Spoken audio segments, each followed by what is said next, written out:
Salam sahabat, hari ini Jumat 2 Januari 2026, kita belajar dari Injil Yohanes pasal 3 ayat 22 sampai 36. Yohanes pasal 3 ayat 22 sampai 36, demikianlah firman Tuhan. Sesudah itu Yesus pergi dengan murid-muridnya ke tanah Yudea dan ia diam di sana bersama-sama mereka dan membaptis. Akan tetapi Yohanes pun membaptis juga di Ainon, dekat Salim, sebab di situ banyak air, dan orang-orang datang ke situ untuk dibaptis.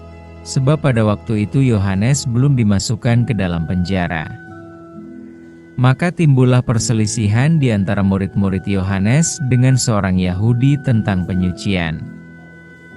Lalu mereka datang kepada Yohanes dan berkata kepadanya, "Rabi, orang yang bersama dengan engkau di seberang sungai Yordan dan yang tentang dia engkau telah memberi kesaksian, dia membaptis juga dan semua orang pergi kepadanya."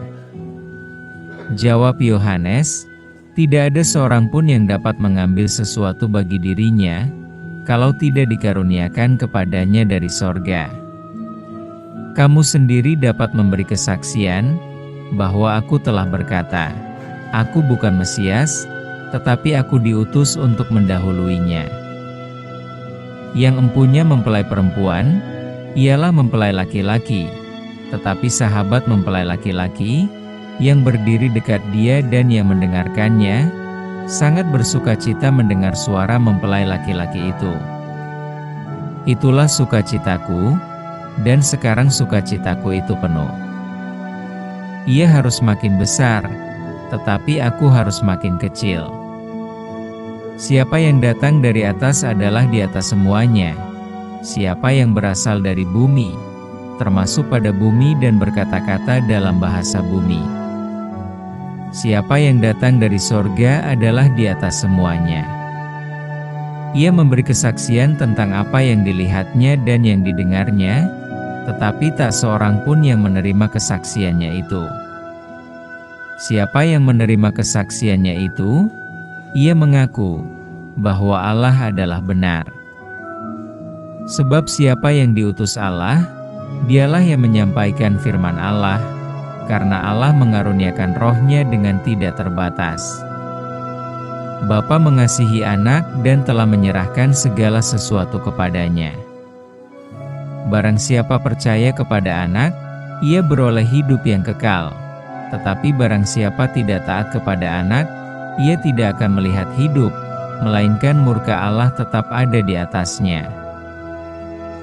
Tema kita, Yesus Sang Pemeran Utama.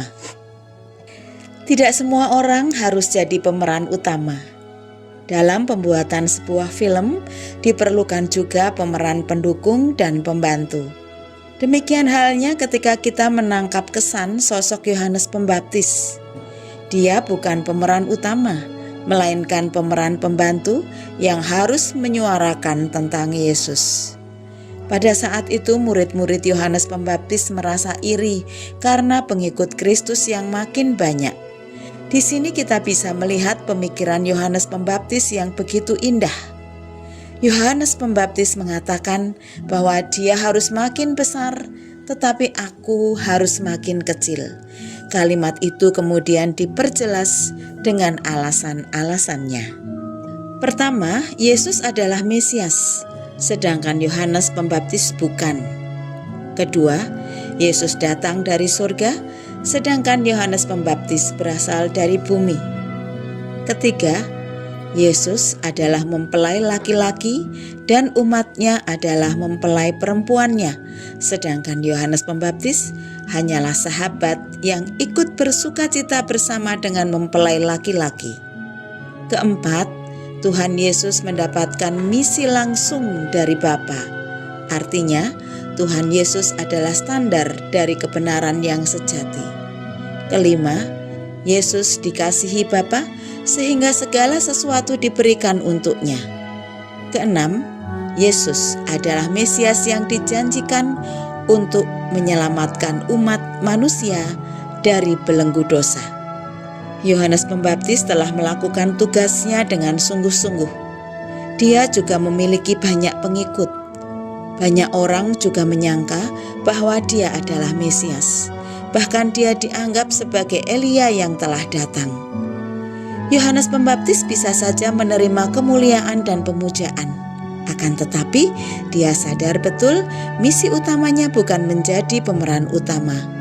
Misinya di dunia adalah untuk menyiapkan jalan bagi Sang Mesias, memberikan panggung sebesar-besarnya kepada Yesus, Sang pemeran utama. Kepada kita juga diberikan misi yang sama seperti Yohanes Pembaptis.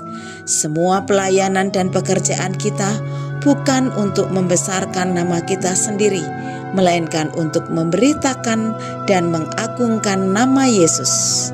Sekali lagi, Sang pemeran utama. Mari kita berdoa. Terima kasih Bapa. Hari ini adalah hari yang kedua di tahun 2026.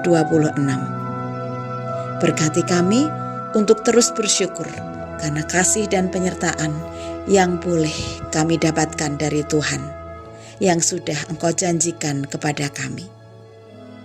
Bapa, berkatilah kami agar semua pelayanan dan pekerjaan yang kami lakukan bukan untuk membesarkan nama kami, melainkan untuk memberitakan dan mengagungkan nama Yesus, Sang pemeran utama dalam kehidupan kami. Kami mau sambut hari ini di dalam namanya. Terima kasih Tuhan. Amin.